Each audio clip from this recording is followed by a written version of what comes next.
97ാമത് Oscar അവാർഡുകൾ പ്രഖ്യാപിച്ചു തുടങ്ങി. ഹോളിവുഡിലെ ഡോൾബി തിയേറ്ററിലാണ് അവാർഡ് പ്രഖ്യാപനം നടക്കുന്നത്. മികച്ച ചിത്രം, സംവിധാനം, നടൻ, നടി തുടങ്ങിയ 23 വിഭാഗങ്ങളിലായാണ് അവാർഡ് പ്രഖ്യാപിക്കുന്നത്. മികച്ച സഹനടനുള്ള പുരസ്കാരം കീറൻ കൂക്കിൾ സ്വന്തമാക്കി. ദി റിയൽ പെയിൻ എന്ന ചിത്രത്തിലെ അഭിനയത്തിനാണ് അവാർഡ്. വിവരങ്ങളുമായി രഞ്ജിൽ രാജ് ചേരുന്നുണ്ട്. രഞ്ജിൽ, 97ാമത് ഓസ്കാർ അവാർഡുകൾ പ്രഖ്യാപിച്ചു തുടങ്ങുകയാണ്. ഇന്ത്യക്ക് പ്രതീക്ഷയായി അനുജ മാത്രമാണുള്ളത്. അതേസമയം തന്നെ എന്തൊക്കെയാണ് വിശദാംശങ്ങൾ? ഹരിത, ഹോളിവുഡിലെ ഡോൾബി തിയേറ്ററിലാണ് 97ാമത് ഓസ്കാർ അവാർഡ് പ്രഖ്യാപനം തുടങ്ങിയിരിക്കുന്നത്. ഇപ്പോൾ പുറത്തു വരുന്ന വിവരമനുസരിച്ച് മികച്ച സഹനടനുള്ള പുരസ്കാരം കീറൻ കുൽക്കിൻ സ്വന്തമാക്കിയിരിക്കുകയാണ്. ദ റിയൽ പെയിൻ എന്ന ചിത്രത്തിലെ അഭിനയത്തിനാണ് കീറൻ കുൽക്കിന് സഹനടനുള്ള അവാർഡ് ലഭിച്ചിരിക്കുന്നത്. അതുപോലെ തന്നെ മികച്ച ആനിമേറ്റഡ് ഫീച്ചർ ഫിലിമായി ഫ്ലോയും, മികച്ച ആനിമേറ്റഡ് ഷോർട്ട് ഫിലിമായി ദി ഷാഡ് ഓഫ് സൈപ്രസ് എന്ന ഫിലിമും അവാർഡ് നേടിയിട്ടുണ്ട്. ഇന്ത്യക്ക് അഭിമാനമായി തന്നെ എടുത്തു പറയേണ്ട അനുജ എന്ന ചിത്രം ഓസ്കാറിൽ മത്സരിക്കുന്നുണ്ട്. അതുപോലെ തന്നെ മികച്ച വസ്ത്രാലങ്കാരത്തിന് പോൾ ടെസ്വാലിന് അവാർഡ് നേടിയിട്ടുണ്ട്. മികച്ച ഒറിജിനൽ തിരക്കഥയ്ക്ക് അനോറയും അവാർഡ് നേടിയിട്ടുണ്ട്.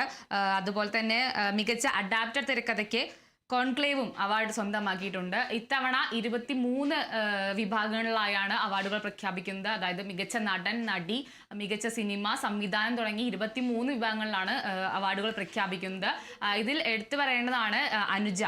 നമുക്കറിയാം, ഇന്ത്യൻ US ചലച്ചിത്ര പ്രവർത്തകർ സംയുക്തമായി നിർമ്മിച്ച ചിത്രമാണ് അനുജ.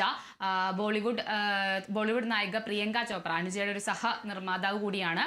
ഈ ഒരു സിനിമ അല്ലെങ്കിൽ അനുജ ഓസ്കാറിൽ മത്സരിക്കുന്നു എന്നുള്ളത് ഇന്ത്യക്ക് തന്നെ അഭിമാനമായൊരു കാര്യം തന്നെയാണ്. ഇനിയും കൂടുതൽ അവാർഡുകൾ വരാനുണ്ട്. വരും മണിക്കൂറിൽ നമുക്ക് കൂടുതൽ അവാർഡുകളെ കുറിച്ചുള്ള വിവരങ്ങൾ എന്തായാലും പുറത്ത് നമുക്ക് ലഭിക്കുന്നതായിരിക്കും.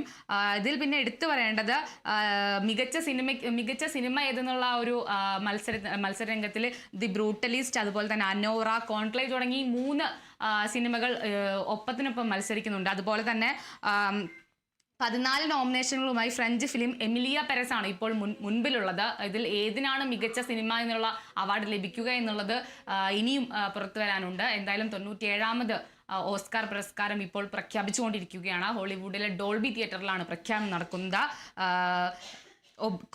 കോനൻ ഒബ്രിയനാണ് ഈ ഒരു ഓസ്കാർ പുരസ്കാരത്തിന്റെ അവതാരകനായിട്ടുള്ള ഇപ്രാവശ്യമുള്ളത്. എന്തായാലും ഇനി വരും മണിക്കൂറിൽ ഏതൊക്കെ ഫിലിമിനാണ് അല്ലെങ്കിൽ ഏതൊക്കെ ആർക്കൊക്കെയാണ് അവാർഡുകൾ ലഭിക്കുക എന്നുള്ളത് നമുക്ക് കണ്ടറിയാം. അതുപോലെ തന്നെ ഇന്ത്യൻ ചിത്രം അനുജയ്ക്ക് അവാർഡ് ലഭിക്കുമോ ഇല്ലയോ എന്നുള്ളതൊക്കെ വരും മണിക്കൂറിലാണ് നമുക്ക് എന്തായാലും അറിയാൻ സാധിക്കുന്നത്. ഹരിത, ശരി, രഞ്ജിലാണ് വിശദാംശങ്ങൾ നൽകിയത്.